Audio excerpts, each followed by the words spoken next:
Bonjour, à la page 10 de tes notes de cours, on va continuer les notions sur les probabilités en parlant des événements. Donc, on peut s'intéresser à un événement. Un événement, pour se rappeler, on avait vu que l'univers des résultats possibles, c'était toutes les possibilités qu'on peut avoir quand on fait une expérience aléatoire. Un événement, ça va être un sous-ensemble de l'univers des résultats possibles, donc il représente ce que l'on veut obtenir. Un événement est décrit en mots entre guillemets, et les résultats sont énumérés entre accolades. On va aller voir des exemples pour que ça se précise un petit peu. Donc, si on lance un dé à 6 faces et on regarde le résultat obtenu, on sait que l'univers des résultats possibles serait d'avoir 1, 2, 3, 4, 5, 6. On peut s'intéresser à des événements qui vont cibler certains résultats en particulier. Donc, ça pourrait être obtenir un nombre pair. Donc, on pourrait dire on gagne dans une expérience aléatoire si on obtient un nombre pair. Donc, les résultats possibles qui seraient favorables ici seraient d'avoir un 2, un 4 ou un 6. Sur notre dé, c'est les seuls résultats possibles qui nous permettent d'obtenir un nombre pair. Je pourrais avoir un autre événement qui serait obtenir un nombre supérieur à 2.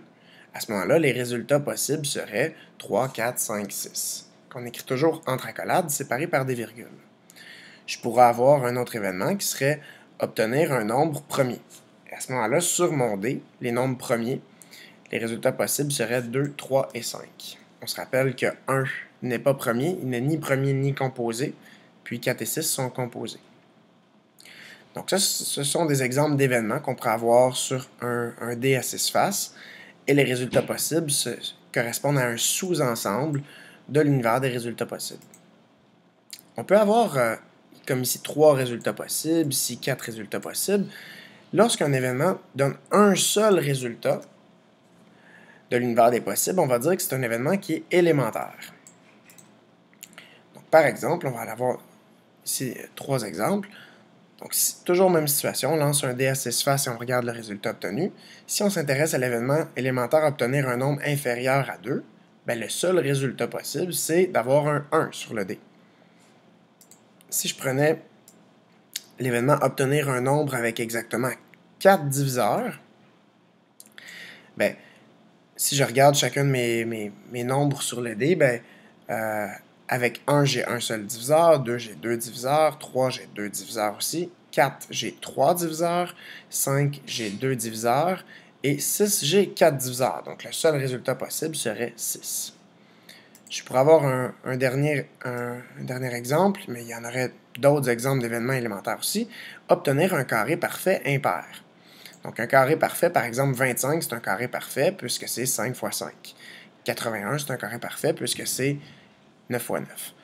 Si je veux avoir un carré parfait impair, le seul résultat possible, ça serait 1, qui est 1 fois 1. 4, ça serait un carré parfait aussi, mais il n'est pas impair. 9, c'est un carré parfait impair, mais je ne peux pas l'obtenir sur mon dé. Donc, le seul résultat possible, ça serait 1. Aussi, il y a des types d'événements. Donc, on peut avoir des événements impossibles, probables ou certains.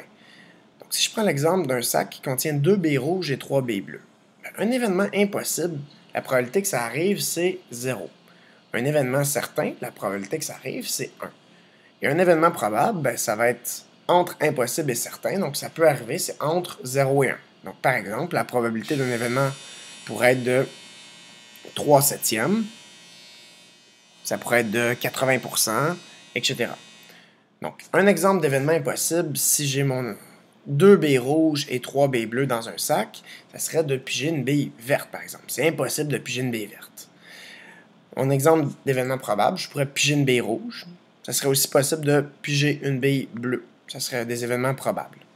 Puis un événement certain, pour que ce soit certain à tous les coups, 100% ou une probabilité de 1, je pourrais dire piger une bille qui est soit rouge ou bleue. Donc ça, c'est certain, si je pige une bille dans un sac où il y a seulement des billes rouges ou bleues, c'est certain que ma bille va être soit rouge, soit bleue.